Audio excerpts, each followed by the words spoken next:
The 58th call went unanswered just as the final bar on the authorization clock turned red. A message from Claire's communications officer appeared in the encrypted channel. Commander's order. Do not route any more personal calls. My thumb hovered over the call button. This was not a personal call. It was the last lawful chance to pull her team out. 3 warnings were flashing across the harbor intelligence terminal in front of me. Our protected source had triggered the extraction code. The target van's license plate had been confirmed as a duplicate. The court order authorizing live location tracking would expire in less than 4 minutes. Claire's convoy had already passed the last intersection where the entire operation could turn around without exposing the surveillance teams. I hit the internal emergency line. Mason answered instead of the communications officer. Road noise filled the background, along with the hard clatter of weapons cases and body armor shifting inside a moving vehicle. Ethan, stop calling. Put Claire on. She's running an operation. Our source pulled out. The vehicle identification is compromised. We checked it. You checked a snapshot from 2 hours ago. It was enough. The tracking order expires in 3 minutes. Once we're moving, Field Command has discretion. Field discretion does not extend a judge's order. His breathing changed. He had lowered his voice. But the contempt came through clearly. Is this because Claire didn't take your advice? You want the whole team to stand down so you can prove a point? A new alert crossed my screen. Iris. Secondary extraction signal. Iris had never used the same emergency code twice. The first signal meant immediate danger. The second meant she believed the contact site had been compromised from inside the operation. Put her on, I said. She told us not to take your calls. This is the last warning. Mason, you're not the field commander. I'm the compliance officer responsible for this terminal. He paused. Then he said the one thing that made the situation completely clear. We can arrest people without your map. The line went dead. I did not make a 59th call. I opened the audit panel and locked every warning. Call log, authorization document, and source extraction signal into a read-only record. Then I entered my credentials. A final confirmation box appeared. Continued access may result in unauthorized data collection and possible exposure of a protected source. I selected shutdown. The wall of live routes, target markers, vehicle histories, and risk zones went black at once. For a second, my own face stared back at me from the dark glass. Then the operation channel exploded. Harbor. We lost the target vehicle. Why is the heat map gone? Command. The warehouse is cold. No scheduled personnel. 2 vans on the frontage road have the same plate. Claire's voice cut through the confusion. For the first time that night, it was no longer calm. Reconnect the terminal. Her communications officer answered. Harbor was shut down by the compliance administrator. Claire said my name. Not Ethan. Not her husband. My title. Systems Administrator. Restore access immediately. I opened my microphone. The live tracking order has expired. The source withdrew. Target identification is in conflict. I am ordering you to restore the feed. You cannot order me to provide unlawful access. The channel went silent. When Claire spoke again, her voice had gone flat and cold. Do you understand what you're destroying? I looked at the 58 failed calls on my screen. I understand what I'm stopping. Less than a minute later, her entry team breached the wrong warehouse. The people inside were not members of the trafficking organization they had spent 3 months targeting. They were refrigeration technicians doing overnight maintenance for a food distributor. One man was forced to the floor while holding a socket wrench. Another locked himself in a service room because he thought armed thieves had entered the building. At the same time, the perimeter unit pursued a second van carrying the duplicated plate. The driver panicked, clipped a barrier, and sent one officer hard into the pavement. The officer's shoulder was badly sprained. The van belonged to a delivery contractor with no connection to the investigation. The actual targets never appeared. Iris's channel stayed dark.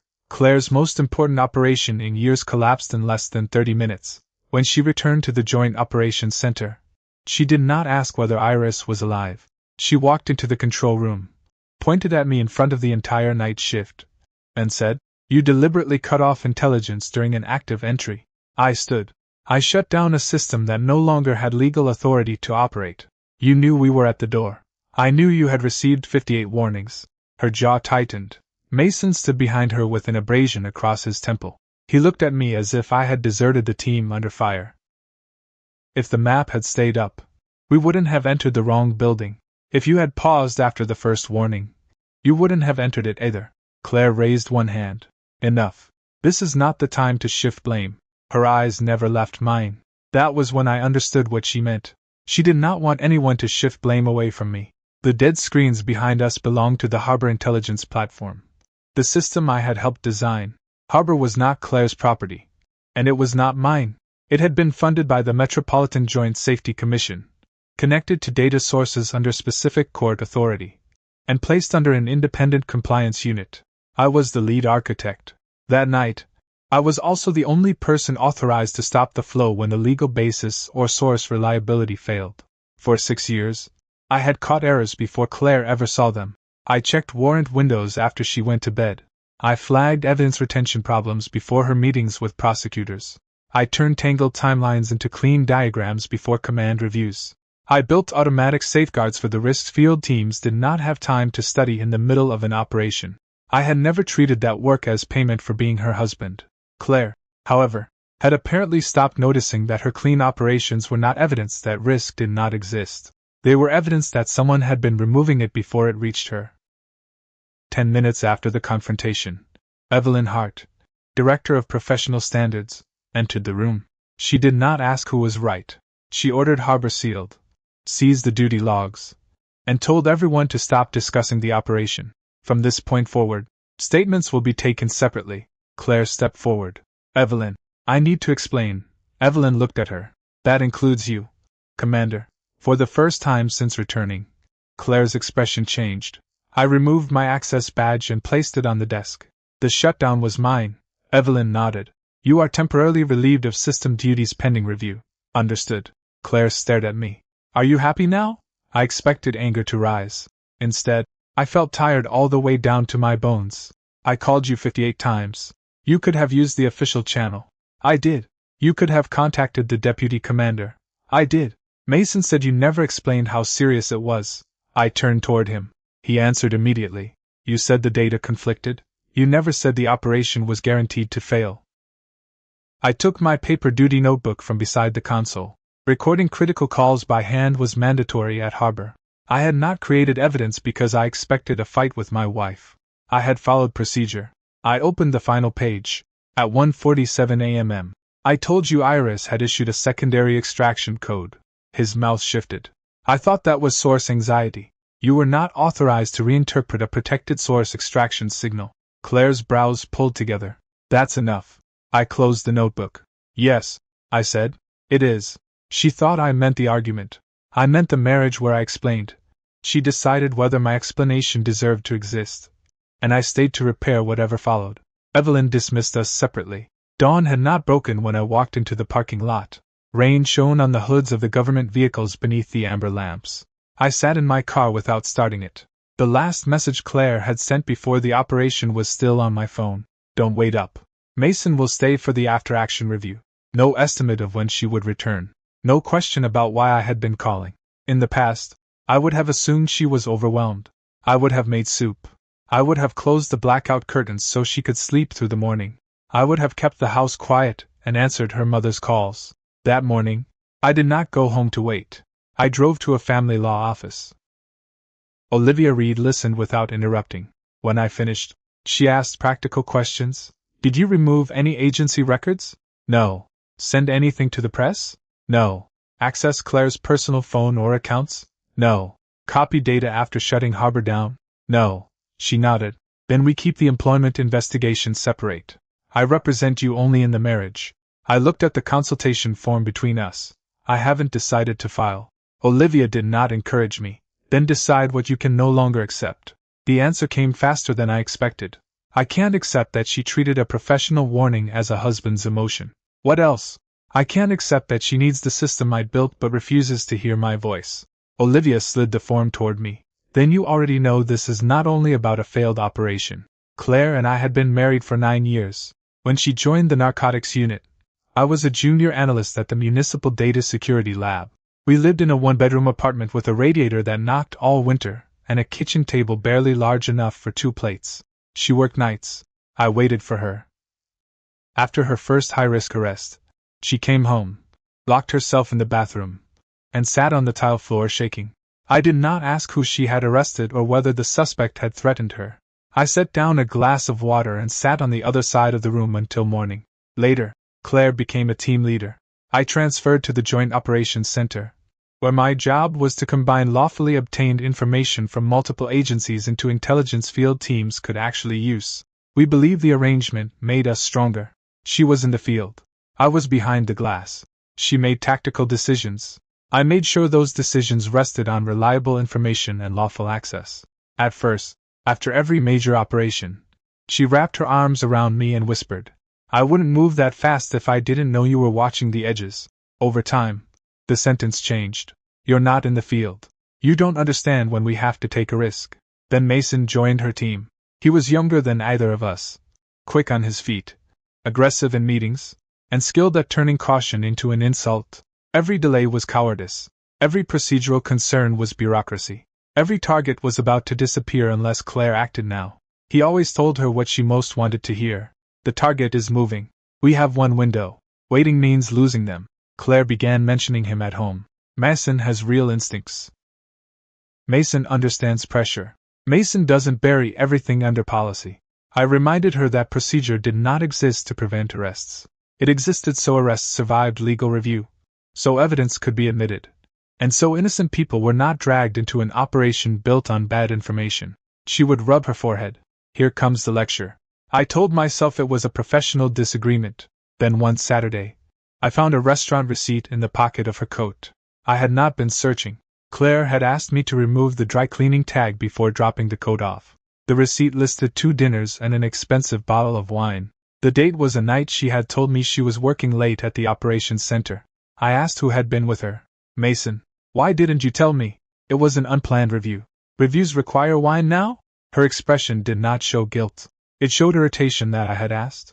"Ethan, the pressure I work under is not something you can imagine. So that makes lying acceptable?" I didn't want to come home and sit through another interrogation. That was our first real fight. She said I was jealous of Mason. I said I cared about the lie. She said if I stopped turning every part of life into a risk assessment, she would not need to hide things. Then she took her keys and left. The next day, she said she had slept in her office. I had no proof of anything else. I did not push further. I learned later that when a relationship begins to fail, fidelity is not always the first thing to disappear. Sometimes the first loss is a shared definition of reality. The day after the harbor operation, I was placed on paid administrative leave. Claire was suspended from field command. Mason was ordered to surrender his agency phone and stay away from case files. The notices used careful language. Administrative leave was not discipline. It protected the independence of the review. I signed mine and left my work computer locked in the evidence room. Claire was waiting at home. She had changed out of her uniform and sat at the dining table with 2 mugs of coffee. "We need to get our story straight." I hung up my coat. "For whom?" "Professional standards. Facts don't need coordination." Her fingers tightened around the mug. "You disabled the system at the most critical point of the operation, because the authorization had expired. We could have obtained an extension afterward. Live tracking cannot be made lawful retroactively. You knew we were close. I knew the target identification was compromised. It was one duplicate plate. One duplicate plate made the moving marker unreliable. You could have disabled only that data stream." Iris withdrew at the same time. "Sources can panic. Why were you willing to believe every warning was wrong without taking one call to confirm it?" She finally looked up. "Because lately, every time you mention Mason, you don't sound like an analyst."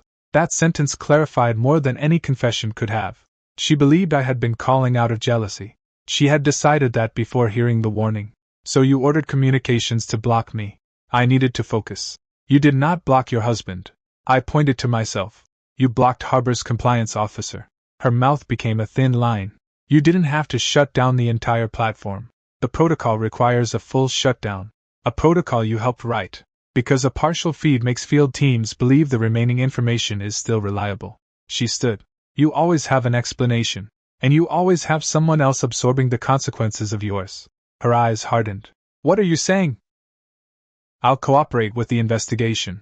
And then, we lived separately for a while. For the first time that morning, she looked startled. "You're leaving me over one failed operation?" "Not over the failure." "Then over Mason?" "Over the fact that you had 58 chances to ask what I knew, and you chose not to take one." Color drained from her face. You're punishing me. I'm refusing to remain in a position where I matter only when something needs to be fixed. She did not follow me when I carried my clothes into the study. The next morning, I redirected my salary to an individual account. I did not empty our joint account.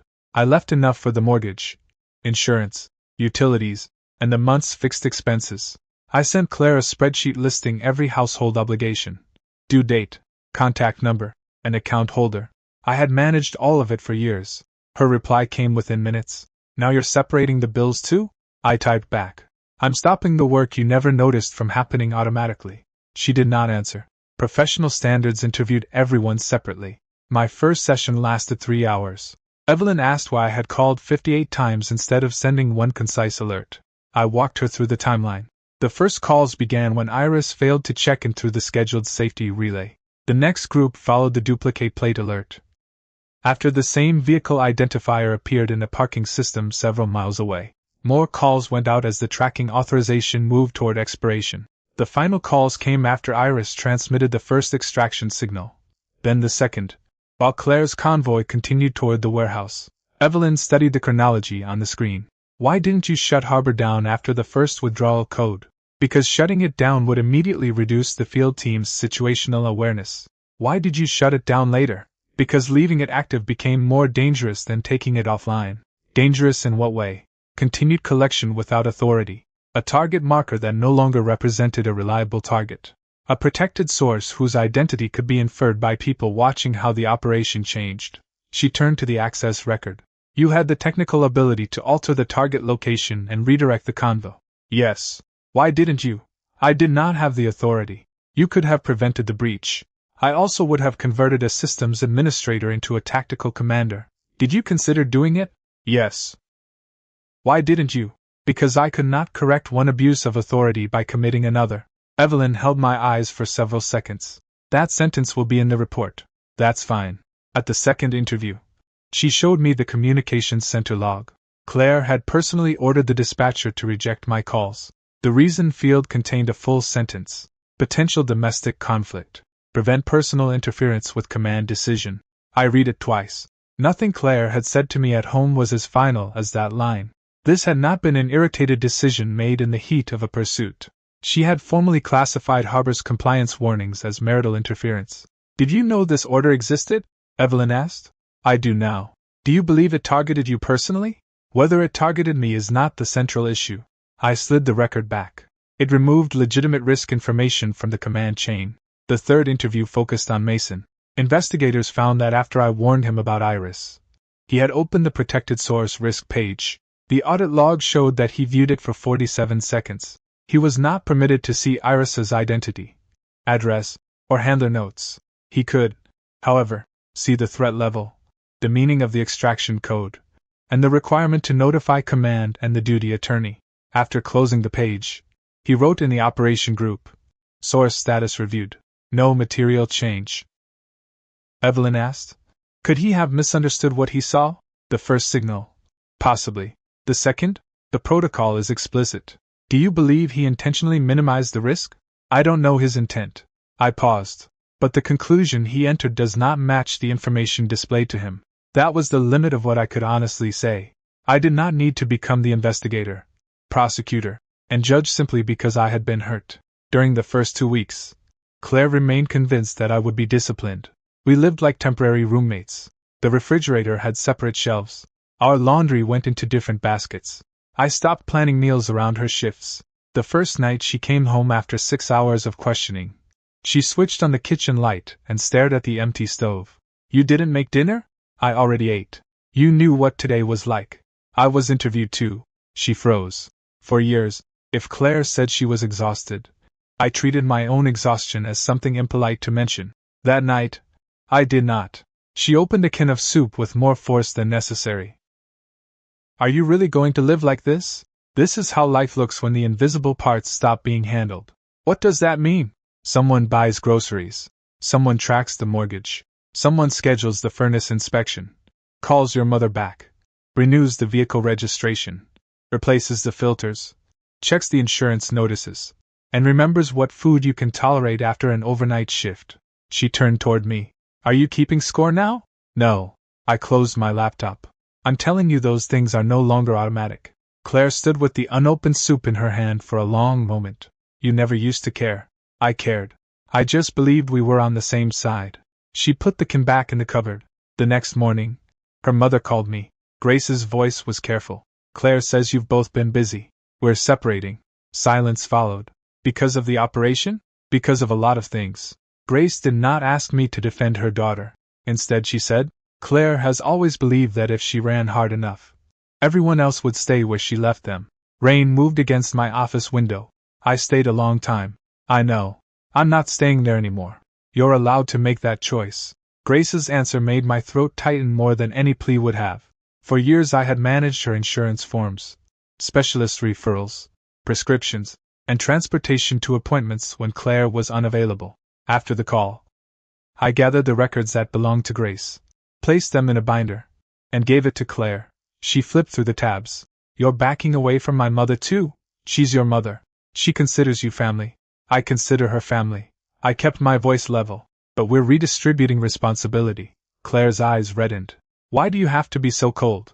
Returning responsibility to you is not cruelty. She stood in the living room holding the binder, as if it weighed more than paper. That was the first time she seemed to understand that I was not waiting for an apology before putting everything back the way it had been. A month after the failed operation, the preliminary findings were issued. Harbor's shutdown had complied with policy.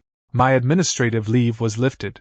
Though an additional process review would continue, the refrigeration workers received written apologies, compensation for damaged property, and access to counseling through an independent claims administrator. The injured officer began rehabilitation leave. The prosecutor assigned to the trafficking case declined to use any evidence gathered during the disputed period. Iris had been moved to a secure location. She had not been physically harmed. The actual suspects were arrested several weeks later through an independent lead developed by another unit. Claire was not part of that operation. The report found that she had failed to pause after receiving a source withdrawal, target identification conflict, and noticed that the court authority was expiring. She had also failed to contact the duty attorney or seek emergency judicial guidance. Her suspension from command remained in place. Mason was found to have made a misleading risk entry and to have treated unverified information as confirmed. He was removed from operational planning pending a formal disciplinary hearing. He was not fired that afternoon. Real accountability rarely arrives all at once. It comes in notices, interviews, suspended privileges, review panels, and months of uncertainty.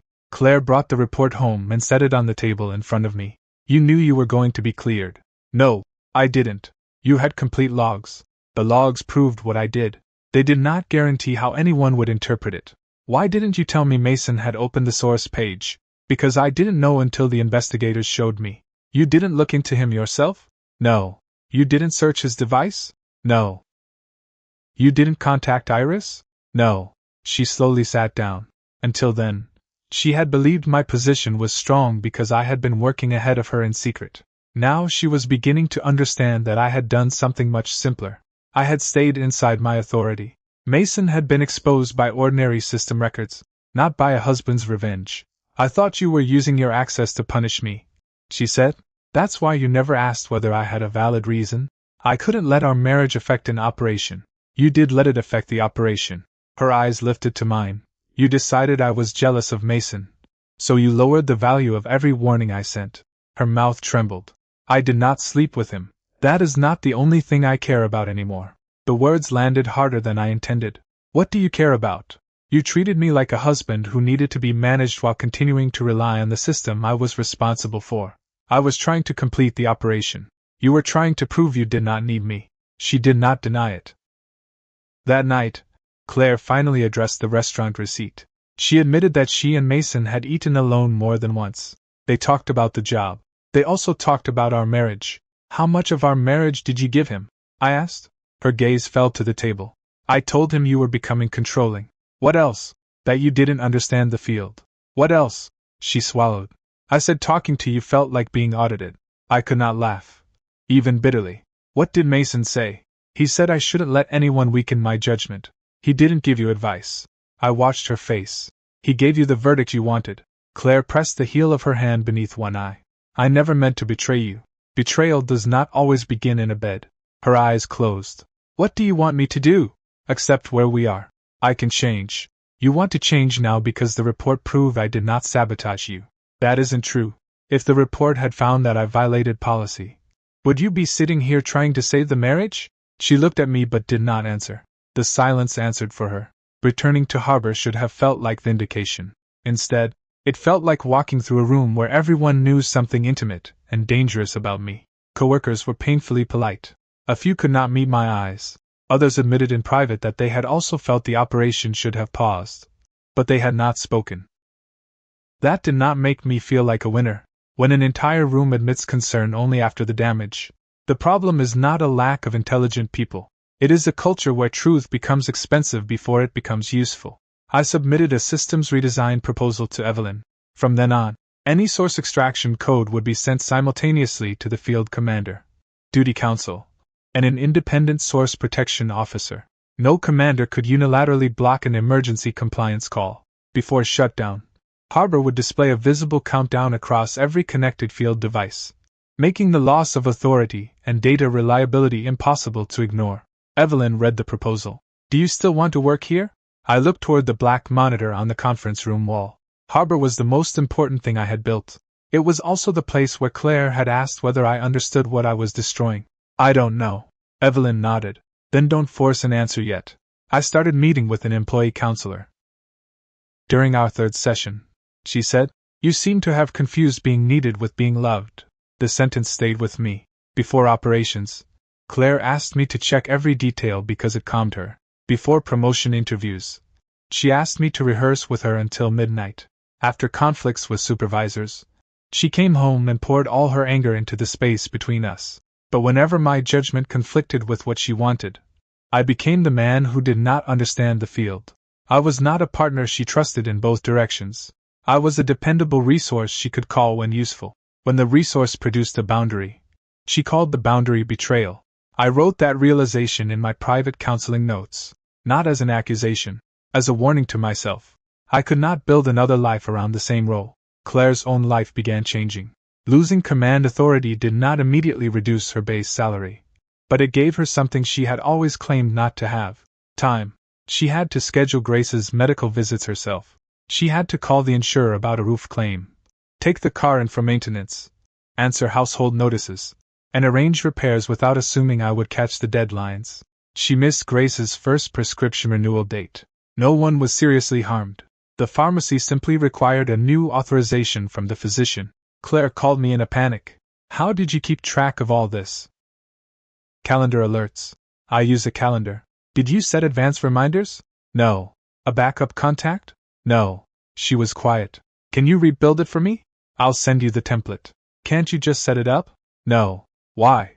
Because it's your responsibility now. Her breathing quickened. You're going to watch me make mistakes? If Grace faces a genuine danger, I'll contact her directly. I paused. But I won't maintain a system you never admitted you depended on. She ended the call. 30 minutes later, a message arrived. I think I finally understand what it felt like when Harbor went dark. I did not respond. She had lost convenience. Iris had nearly lost her safety. The workers in the warehouse had lost their sense that armed institutions would distinguish them from criminals before forcing them to the floor. The injured officer had lost months to rehabilitation. Claire was beginning to experience consequence. She had not yet learned proportion. 3 months after the operation, Mason's disciplinary hearing began. I attended as a witness. His attorney's strategy was simple. If he could make me look like a jealous husband, every warning could be reframed as emotional escalation. Mr. Cole, he said, were you jealous of Commander Claire Cole's relationship with my client? I had concerns about their personal relationship.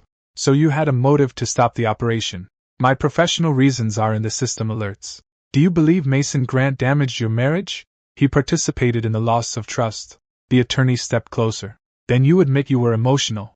Having an emotion does not invalidate a professional judgment. I looked toward the hearing panel. If emotion disqualified a person from acting, Claire should have verified my warning instead of blocking it based on her personal interpretation. The room went still. The attorney changed direction. He displayed my shutdown sequence. You could have extended the local cache. Correct? Technically, yes. If you had, the team would have retained the target's last known position. They would also have continued seeing a conflicted position displayed as reliable. You could have added a warning.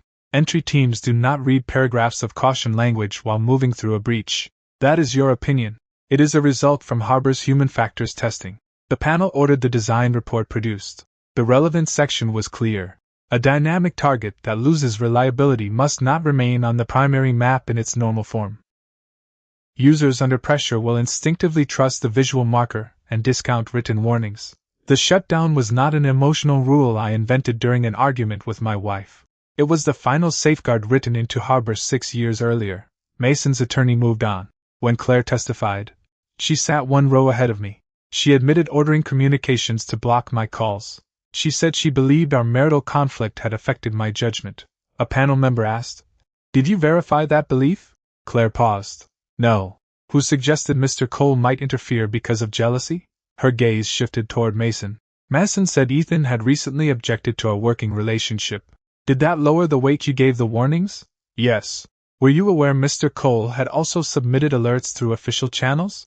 "I learned that later. At the time, the communications officer mentioned repeated alerts. But I believed they were duplicates." "Why didn't you ask duty counsel to confirm the authorization?" Her voice softened. "I believed we did not have time." "Did you believe field judgment could replace court authority?" "Not now." That final word clarified the entire chain of responsibility. Claire had known the rules existed. She had simply believed success would make the rules less important. After the hearing, she caught me in the corridor. "You must be satisfied." I stopped. "Why do you still think this is about winning? Every record says you were right. This isn't a debate where one spouse wins." "What is it, then?" "An officer was injured. Innocent workers were terrorized. A source had to be relocated. A trafficking investigation was compromised." I looked at her. "If all you can see is that I won, you still don't see what happened." The color slowly left her face. I walked away before she could turn the conversation back into us. The disciplinary decision arrived 4 days later. Mason was dismissed from operational planning and terminated for entering a materially false risk assessment, exceeding his authority, and failing to escalate a protected source emergency. He retained the right to appeal. Claire's command designation was revoked. She was reassigned as an investigator and barred from applying for a supervisory position for a defined period. She did not lose her entire career. She could still work. She could retrain. Someday, if her record and judgment improved, she might regain responsibility. The consequence was less theatrical and more permanent than public ruin. The promotion path she had spent years building ended because she had chosen the voice that made her feel decisive over the voice that required her to stop. The evening the decision became final, Mason called her. I was not present. Claire told me about the conversation later. After asking whether she could speak to me without turning it into an argument, Mason said he intended to appeal. Then he said Claire should accept most of the blame because she had been the commander who ordered the calls blocked. Claire asked why he had never told her he had opened the source risk page. He said he assumed she knew. She reminded him that he had been the one telling her I was jealous. There was a pause. Then Mason said, "You already believed it." That was the sentence she could not escape. He had not invented her distrust. He had noticed it, encouraged it, and used it to protect his own judgment. Claire asked what their relationship had meant to him. Mason said they had been two people in a high-pressure job who understood each other. She mentioned the dinners, the nights he stayed with her after operations, the time he told her no one else truly understood what leadership cost. His answer was blunt. "I lost my job. Don't put your marriage on me too." After that call, he stopped reaching out. Claire told me the story while sitting on the far end of the living room sofa. Her face had the empty stillness of Harbor's screen after shutdown. "Did you always know he would do that?" she asked. "I knew he was good at transferring risk. Why didn't you stop me more forcefully?" I had no immediate answer. "I tried to stop you. You could have told me you would leave. I should not have to threaten divorce to make you hear a lawful warning. If you had, maybe I would have taken the call. That would not have been trust." I shook my head. "That would have been fear of losing the service I provided." Tears moved down her face. "Is that really all you think I saw in you? I know you loved me. Then why can't we try again?" "Because loving me did not make it safe for me to build my life around your choices." She covered her mouth and bent forward. It was the first time I had seen her lose control without anger to hold her upright. For most of our marriage, I would have crossed the room before the first tear fell. I would have put my arms around her, taken the weight, reassured her that we would solve it. That night, I stayed in the chair across from her. I let her experience her own grief without turning my comfort into proof that our marriage remained intact. When her breathing settled, she asked, "Have you hired a lawyer?" "Yes." "When?" "The morning after the operation." "You decided then?" "I decided to protect myself then. And now?" "Now I've decided to file." Her eyes closed. "Because I lost command?" "Because it took losing command before you were willing to listen to me as a person." Olivia prepared the filing as a no-fault dissolution. Before service, she reviewed every financial step I had taken. My salary had moved to a separate account after separation, but I had continued paying my share of the mortgage and fixed household costs. I had not hidden money, run up debt, cancelled Claire's insurance, or used confidential agency information in the marriage case. Claire retained her own attorney. Once the petition was served, our conversations became shorter and more deliberate. We communicated through counsel about property and through written messages about practical matters in the house. The home had been purchased during the marriage. Both names were on the deed and mortgage. Olivia recommended an independent appraisal before either of us decided whether to buy out the other or sell. Claire wanted to stay. The house was close to Grace and within a manageable commute of her unit. More than that, I think she wanted one part of our old life not to move. I agreed to give her the first opportunity to refinance and pay me my share of the equity. When the lender reviewed her individual finances, she discovered that keeping the house would be difficult. Her base salary remained solid, but she had treated overtime, travel stipends, and specialty pay differentials as permanent income. She spent heavily on trips, tactical equipment, and convenience services because I managed the savings plan. For the first time in years, she opened the complete household budget. She sat at the dining table for nearly an hour, scrolling through emergency reserves, insurance renewals, tax estimates, and maintenance projections. "You kept this much in liquid savings?" "Yes." "Why didn't you tell me?" "I sent a quarterly statement. I thought those were ordinary summaries." "You never opened them." Her finger remained on the screen. "What would happen now if this fund did not exist? We would have to list the house immediately, and we would have less flexibility with legal fees and repairs. So you saved me again." "No." I turned the laptop back toward myself. "This is marital property. It belongs to both of us. It is not a gift from me to you." She looked wounded. "You won't even let me thank you. I don't want usefulness to be the reason I believe I deserve love." In the end, she could not complete the refinance. We agreed to sell. Preparing the house made the separation physical. A photographer came through rooms we had painted together and arranged them to look as though no one had ever argued there. The dining table where Claire had told me I could not understand the field became a staged breakfast area with 2 white mugs and a bowl of untouched fruit. We packed separately. In the basement, Claire found an old metal case. It contained no confidential records, only pieces of our public life. A photograph from her first commendation ceremony, a replica badge she had given me when she became a team leader, programs from department banquets, a handwritten card from the year we bought the house. "If you call, I will always turn back." Claire held the card between both hands. "Why did you keep this?" I believed it. "That night, you called 58 times. "Yes." "Were you waiting for me to turn back every time?" "At first." "And later?" "Later. I only needed you to stop." Tears struck the card. What was I thinking? "You believed taking the call would weaken your authority." She shook her head. "No." "Then what?" "I believed you would tell me I was wrong." I watched her. "So you preferred the risk of a failed operation to hearing information that might prove you wrong." She did not argue. That was the first time she acknowledged the deepest problem without shifting it toward Mason. He had exploited the fracture. He had not created her belief that leadership meant being obeyed. The house received an offer 2 weeks after listing. During the inspection period, I was contacted by the Northgate Center for Public Data Ethics. They wanted me to lead reviews of high-risk public systems. The salary was lower than my harbor compensation, and the role would require building a new team in another district. In the past, I would have looked at Claire's schedule before considering it. I would have calculated her commute, Grace's needs, and the distance from the operations center. This time, I asked one question: did I want the work? I accepted. When Evelyn heard, she did not try to retain me. "You should work somewhere your professional judgment doesn't have to survive a marriage before it can survive review." I have responsibility too. For what? I stopped distinguishing support from replacement. Evelyn nodded.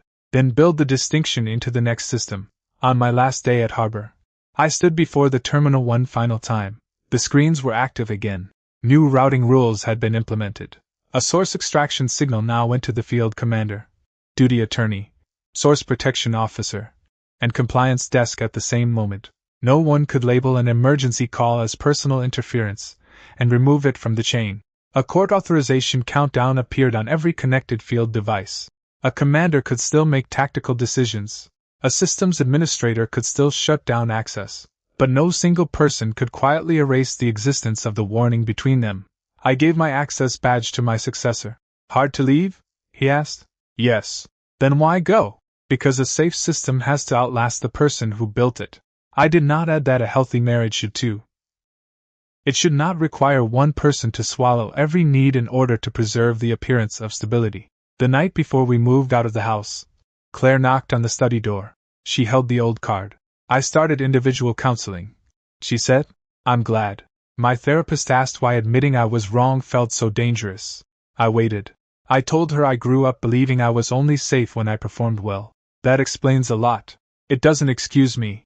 She looked directly at me. It was the first time she had offered the distinction without being prompted. No, I said. It doesn't. I treated your warnings like criticism. I treated Mason's agreement like understanding. Yes. I thought that because you were always behind me. You had nowhere else you wanted to be. I did not soften the truth for her. That was part of it. She drew a careful breath. I'm not asking you to forgive me tonight. What are you asking? Whether there could be a future. What kind of future? One where we meet again after I change. We have known each other for 9 years. People change. They do. Then why can't you wait to see whether I do? Because I already spent years waiting. Her eyes filled. This time is different. Every time someone asks for more time, they believe this time is different. I can prove it. You can prove it to yourself. I kept my voice quiet, but I won't place my life inside another probation period. Claire remained in the doorway for a long time. Finally, she put the card in her pocket. You're really not coming back? No. She nodded once. I understand. Her regret did not end that night. It changed form. At first, she regretted losing the marriage because losing me made life harder. Then she regretted the evidence because it damaged her career.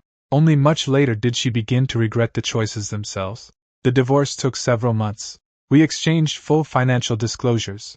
The joint account was divided according to documented contributions and the settlement agreement. The house closed after repairs and the net proceeds were split. Retirement accounts were handled by formal order. Each of us kept our individual debts incurred after separation. We did not fight over every chair. Claire asked to keep the metal case. I agreed. Do you want the card? She asked. You wrote it. But the promise was for you. It already served its purpose. A sad smile touched her mouth. To remind you not to trust me? To remind me that promises only remain true when actions renew them. Our mediation concluded without reconciliation becoming part of the bargaining. Outside the courthouse, Claire did not ask me to drive her home. She requested a car and stood beside me while the app showed it approaching. Of the 58 calls, she said, was any one of them about our marriage? Yes. Which one? The first. Her eyes changed. And the others? The others were to get you and the team to stop safely. The final call? To tell you that if you did not respond, I would shut harbor down. She lowered her gaze. I never even heard the last warning. No. If I had answered, would we still be married? I considered the question. That night might not have ended at the worst possible point. And after? We would still have needed to face why you believed Mason before you were willing to hear me. She nodded slowly. So it was never one call. No, it never was. The dissolution became final on a cold morning. There was no jury, no public accusation, and no speech assigning moral victory. The judge confirmed that both of us understood the agreement, had disclosed our finances, and were acting voluntarily. I answered yes. Claire paused before giving the same answer. When it was over, the judge signed the order and called the next matter. 9 years ended in less time than one of our old arguments. Outside, light rain had started. Claire stood beneath the courthouse awning with the metal case at her feet. I used to think if I hadn't physically chosen Mason, you had no right to leave, she said. I know. I thought I was still deciding. I know that too. I didn't understand that you were allowed to stop waiting. I did not say anything. She looked toward the street. I kept thinking the marriage could not end until I made a final choice. You made many choices. Her breath caught. You were not one of two men waiting for an answer. You were my spouse. Every time I lied, dismissed you, or placed your judgment below the answer I wanted, I made a choice. She closed her eyes briefly. I understand that now. I believe you. Hope moved across her face before she could stop it. I continued, understanding it now does not reverse it. The hope disappeared. She picked up the case. I know. My car was parked across the street. Before I stepped into the rain, Claire called my name. Ethan. I turned. I'm sorry I only learned to hear you after you stopped calling. I did not offer forgiveness as a promise of return. I hope you keep listening. Then I left. Northgate gave me an office with one narrow window and a team of 5 people who did not know Claire. The apartment I rented nearby was small. It had no blackout room arranged around night shifts, no kitchen stocked with recovery meals, and no household calendar covered in another person's operations. For the first time in years, a weekend could pass without my body remaining half prepared for an emergency. I started running again. I taught a public seminar on high-risk data systems. I learned to pause when someone asked for help and ask myself whether the problem was mine to solve. At first, that felt selfish. Then it began to feel honest. One of Northgate's project attorneys was Amelia Stone. She was direct, prepared, and entirely unimpressed by my instinct to explain until disagreement disappeared. During a design review, she opposed the proposal I had spent weeks developing. I responded with a 20-minute defense. When I finally stopped, she said, I disagree with the design. Ethan, I am not rejecting you. The room went quiet inside my head. For years, I had interpreted conflict as a threat to connection. I had tried to earn stability by becoming indispensable. Amelia did not need me to rescue her from discomfort, and she did not treat my objection as disloyalty. We did not immediately become romantic. I was not ready. More importantly, I did not want a new relationship to become evidence that the old one had been Claire's fault. I needed a life that did not orbit anyone else's crisis before I invited someone into it. 6 months after the divorce, Claire sent an email. There was no request to meet and no mention of reconciliation. She said she had completed remedial training and was working as an investigator under a new supervisor. For the first time in years, she had no command authority. She had to carry out other people's decisions, document disagreements, and raise risks with evidence instead of assuming rank would settle the question. She had reorganized Grace's appointments and created advance reminders with backup contacts. The final paragraph read, I understand now that you did not shut down my operation. You shut down a system that was no longer authorized, no longer reliable, and no longer safe. What made me furious was not that you betrayed me. It was that, for the first time, you refused to keep carrying an error I had chosen. I read the message twice. I waited several days before replying. Thank you for understanding. Her response came later that evening. I will regret it for the rest of my life. I did not tell her that regret was not a redemption voucher. It could not buy back time. It could not reopen a marriage. But if she used it honestly, it might keep her from harming the next person who trusted her. A year after the operation, Northgate hosted an interagency safety conference. Claire attended as her unit's representative. It was the first time I had seen her in an official setting since the divorce. She wore a plain dark coat over standard investigator attire. There was no command insignia on her collar. No staff member carried her files. Mason was nowhere near her. During the afternoon panel, a senior supervisor proposed allowing field commanders to extend data access during emergencies without waiting for legal confirmation. Claire was the first person to object. An emergency does not automatically create authority, she said. Her voice was steady. If the underlying information has lost reliability, keeping it visible creates false confidence. People under pressure follow the map they can see, even when the warning tells them not to. Several people glanced toward me. I said nothing. I had made that argument for years. She had finally learned it deeply enough to make it her own. After the conference, Claire waited in the corridor. Are you getting married? She asked. I looked at my bare hand. No. Relief crossed her face before she realized I had seen it. Sorry, she said. It's all right. I heard you and Amelia work together often. We do. Are you dating? Not yet. Claire nodded. She seems to respect you. She disagrees with me regularly. A faint, painful smile appeared. And now you know that doesn't mean she doesn't care. I'm learning. So am I. We walked together toward the exit. Rain darkened the pavement outside. Claire did not ask for a ride. She did not use an old memory to stretch the moment into something it was not. At the doors, she stopped. Ethan. Yes? If I really become a better person someday, would you reconsider? I looked at her. I hope you become a better person. A small light appeared in her eyes. But not so you can return to me. The light faded. The most important consequence between us is that some doors do not reopen because understanding arrived late. Her eyes reddened, but she did not cry. I know. Take care of yourself. And Grace. You too. She walked in the opposite direction. For once, I did not stand still and wait for her to turn around. Amelia and I began dating months later. Not because she was more beautiful than Claire. Not because I wanted proof that someone else would choose me. Our first dinner ended early because she had a hearing the next morning. I need to leave by 8:30, she said before we ordered. I don't want you to think I'm trying to get away. That's fine.